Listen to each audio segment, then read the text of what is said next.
क्या आपको पता है अशोक चक्र की इन 24 तीलियों का क्या अर्थ है?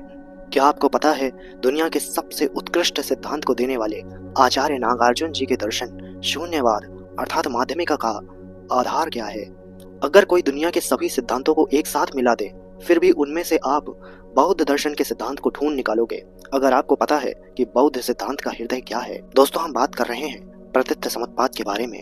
वह प्रतीत समुत्पाद जिसके विषय में स्वयं तथागत भगवान बुद्ध का वचन है। वो कहते हैं, यो पठिच्च समुत्पादं पश्यति सो धम्मं पश्यति, यो धम्मं पश्यति सो पठिच्च समुत्पादं पश्यति। अर्थात जो प्रतीत समुत्पाद को देखता है वह धम्म को देखता है, जो धम्म को देखता है वह पठिच्च समुत्पाद को देखता है। अर्थात धम्म ही प्रतीत समुत्पाद है। और महापरिनिर्वाण सूत्र में भगवान कहते हैं, मैं ही धम्म और संग हूँ। तो संग और स्वयं भगवान बुद्ध भी पठिच्च समुत्पाद ही है।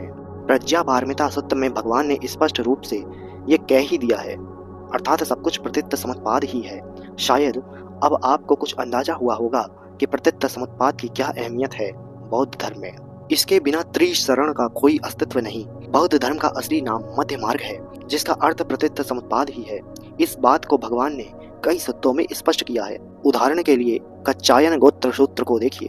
इस सूत्र में भगवान कहते हैं, संसार में दो मत हैं। एक है शाश्वतवाद, अर्थात सब कुछ हमेशा रहने वाला है, जैसे पुरुष या कहें ब्रह्म, प्रकृति या कहें संसार, आत्मा या कहें जीव, ये सब हमेशा रहने वाले हैं, अर्थात शाश्वत हैं। और दूसरा मत है उच्छेदवाद, जो कहता है कुछ नहीं रहने वाला है, सब कुछ समाप्त हो जाता है, या कहें कुछ एग्जिस्ट ही नहीं करता, अर्थात न आत्मा एग्जिस्ट करती है न ब्रह्म एग्जिस्ट करता है।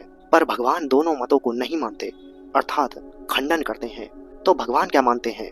भगवान अपना मत स्पष्ट करते हुए कहते हैं, उभो अन्ते अनुपगमम मज्जेन तथागतो धम्मं देशति।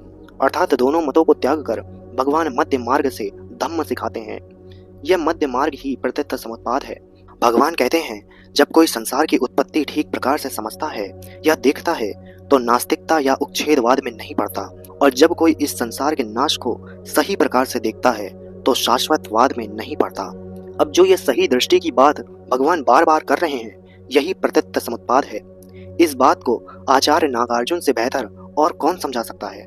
आचार्य नागार्जुन जी अपने रत्नावली नामक ग्रंथ में कहते हैं, सहेतु मुद्दयं पश्यन् नास्तिता मति वर्तते अस्ति तामति नोपेति निरोधम सह हेतुना। अर्थात वस्तुओं की सहेतुक उत्पत्ति को देखकर, अर्थात एक दूसरे पर आश्रित होकर उत्पत्ति होने को देखकर नास्तिकता का भाव अतिक्रमित हो जाता है, अर्थात शांत हो जाता है। और हेतु के साथ निरोध को देखकर, अर्थात कॉसेस और कंडीशंस के कारण किसी वस्तु की समाप्ति को देखकर आस्तिकता का भाव भी प्राप्त नहीं होता, अर्थात वो भी शांत हो जाता है।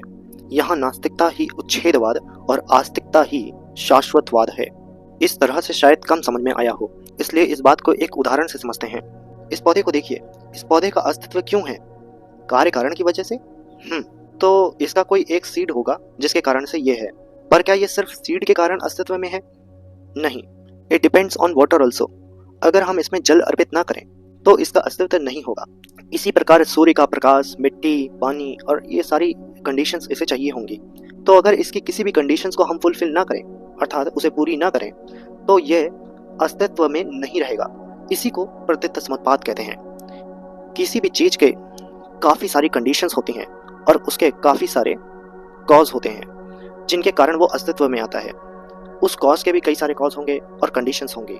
तो इस तरीके से हर चीज कॉज एंड कंडीशन से हर तरीके से बंधी हुई है। ये कॉज एंड कंडीशंस एक साथ काम करते हैं, अर्थात इनमें से एक को भी अगर हम बंद कर दें तो दूसरे का अस्तित्व समाप्त हो जाएगा।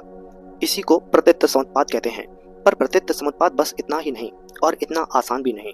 हमने इसको बहुत कम शब्दों में, बहुत मोटा मोटा और बहुत छोटे से उदाहरण से समझा है। इसको विस्तार में हम आगे आने वाली वीडियोस में देखेंगे। त्रिपिटक में एक प्रकरण आता है जहां भंते आनंद जी को भ्रम हो जाता है कि प्रतीत समुत्पाद बहुत आसान है। तब भगवान जो उनसे बोलते हैं वह देखने योग्य है। तब भगवान आनंद से कहते हैं, नहीं आनंद, ऐसा नहीं है। यह प्रतीत समुत्पाद गंभीर है और गंभीर सा दिखाई भी देता है। इसको ना समझने के कारण ही मनुष्य गांठ पड़े उलझे सुत अर्थात धागे से उलझा पड़ा हुआ है और दुख रूपी संसार में भटक रहा है, अर्थात प्रत्यक्ष समुत्पाद को समझकर ही मुक्ति संभव है। इसीलिए यही बौद्ध धर्म का सार है, यही बुद्ध धम्म और संघ है, या कहें यही बौद्ध धर्म का हृदय है।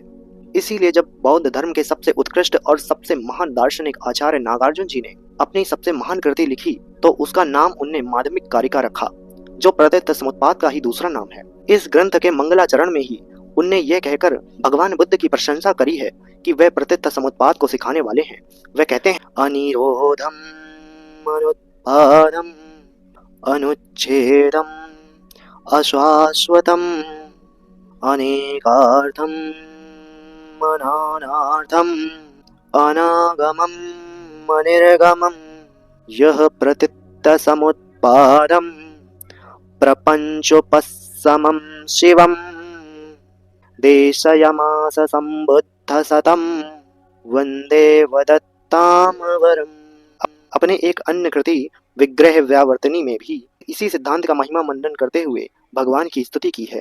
वे कहते हैं, यह शून्यतां प्रत्यक्ष समुत्पादं मध्यमामं प्रतिपदमनेकार्यं निजगात प्रणमामि तम प्रत्यय संबुद्धम।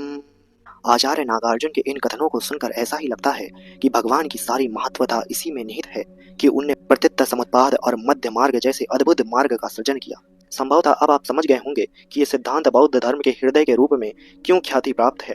यही कारण है कि इस सिद्धांत के विरुद्ध कुछ भी बुद्ध धर्म में स्वीकृत नहीं। बुद्ध धर्म के सारे सिद्धांत, फिर चाहे वे चार आर्य सत्य हो, त्रिलक्षणा अर्थात अनत्ता, दुख और अनिका हो, चाहे अष्टांगिक मार्ग हो, चाहे शून्यता, चाहे तथागत गर्भ हो, कोई भी सिद्धांत प्रत्यक्ष समुत्पाद के विरुद्ध नहीं जा सकता। अगर कोई सिद्धांत प्रत्यक्ष समुत्पाद के विरुद्ध है मतलब वे बौद्ध सिद्धांत ही नहीं। इसलिए ये सिद्धांत भी एक टेस्ट के तरह उपयोगी है, जिससे भगवान के मूल सिद्धांत अर्थात ईबटी की रक्षा हो सकती है। हम इससे पता लगा सकते हैं कि भगवान के मूल सिद्धांत क्या हैं और क्या नहीं है। इसी का उपयोग करके नागार्जुन जी ने सारे बौद्ध विरोधी सिद्धांतों का खंडन किया और भगवान के सच्ची शिक्षा का मंडन किया। अब क्योंकि यह सिद्धांत बहुत गंभीर है, जैसा भगवान ने ही कहा है, इस कारणवश इसकी विभिन्न विभिन्न व्याख्याएं भी हैं।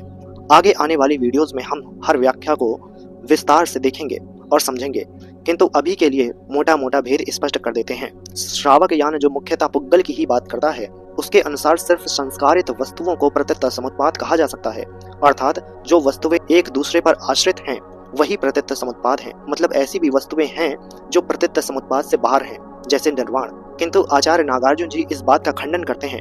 वह कहते हैं, भगवान का वचन उचित है कि सभी संस्कारित वस्तुएं प्रत्यक्ष समुत्पादित हैं, और जब हम सभी वस्तुओं का परीक्षण करते हैं ऐसी कोई वस्तु नहीं मिलती जो प्रत्यक्ष समुत्पादित ना हो। सब कुछ प्रत्यक्ष समुत्पाद है, इसी कारण सब कुछ शून्य है। इसको और विस्तार से हम आने वाली वीडियोस में देखेंगे। हमारे दुख के हेतु और कारणों को भी भगवान ने प्रत्यक्ष समुत्पाद के माध्यम से समझाया है, जिसमें 12 कड़ियों में वे दुख की उत्पत्ति समझाते हैं और अन्य 12 कड़ियों में वे दुख का अंत समझाते हैं। इसी को सम्राट अशोक जी ने धम्म चक्र या अशोक चक्र के सहायता से प्रदर्शित किया है। इसकी 24 तीलियां दुख उत्पत्ति और निरोध को दर्शाती हैं, अर्थात प्रत्यक्ष समुत्पाद को दर्शाती हैं। आज के लिए इतना काफी है। आगे हम प्रत्यक्ष समुत्पाद को इतना समझेंगे कि इसके बाद आपसे कोई यह ना कह सकेगा कि तुम तो बौद्ध धर्म के विषय में कुछ नहीं जानते। इसलिए हमारे धम्म मित्र बने और हमसे जुड़े रहें। नमो बुद्धाय। भवतु सब्बमंगलम, भवतु सब्बमंगलम, भवतु सब्बमंगलम।